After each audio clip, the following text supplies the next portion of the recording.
In the last short, I spoke about how it is written in God's word that in the last days, in these perilous times that are going to come, there is a character flaw therein described in 2 Timothy 3, where men will be lovers of pleasure rather than lovers of God.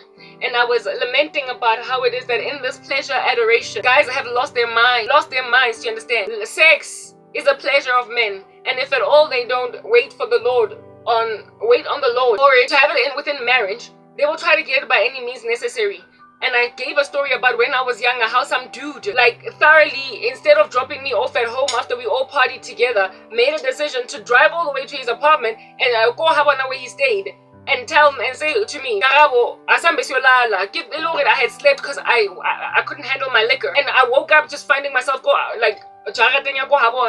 and I was like, no, take me home. And he wouldn't. He was like in Katen. And I had to jump the gate and walk from Rockville to Dlamini. And it is by the grace of God that nothing happened to me. And it was also by the grace of God that where he stayed was just a small little walking distance to where I stayed. And I could also navigate my way around. I could find my way around. I could see where I was. Otherwise, if this guy stayed in some other neighborhood, like Oprotia, whereas I lived in Dlamini, I would have been left out on a limb and stranded, just trying to get back home because I wouldn't sleep with a guy. Well, that happened when I was young, only 20 years old, in the year 2003 or 4 or whatever. It was all that long ago. Do you understand what I'm saying? Yeah, well, stuff like that is still happening when the same guy grows up. He's now a middle-aged man, and now they're out here harassing women that are not trying to have sex with them, taking them to apartments instead of dropping them off at home after hanging out with them.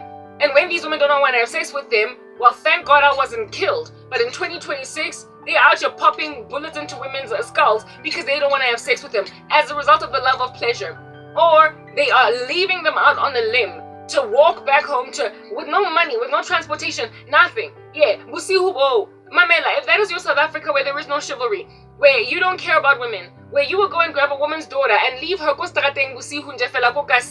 to face the elements, whatever could come at her. Yeah, that South Africa of yours is the reason why women are now what it is that they are. Do you understand? Yes, you're killing us, we understand. But they are also getting butch. They are also getting homicidal. I had a dream where some woman shot her married lover for essentially using her like she was a whore because he kept on having sex with her in his friend's apartment on a mattress on the floor rather than book her into a hotel. You think you can just keep doing this to women, South Africa, under this principality? Listen, judgment is here.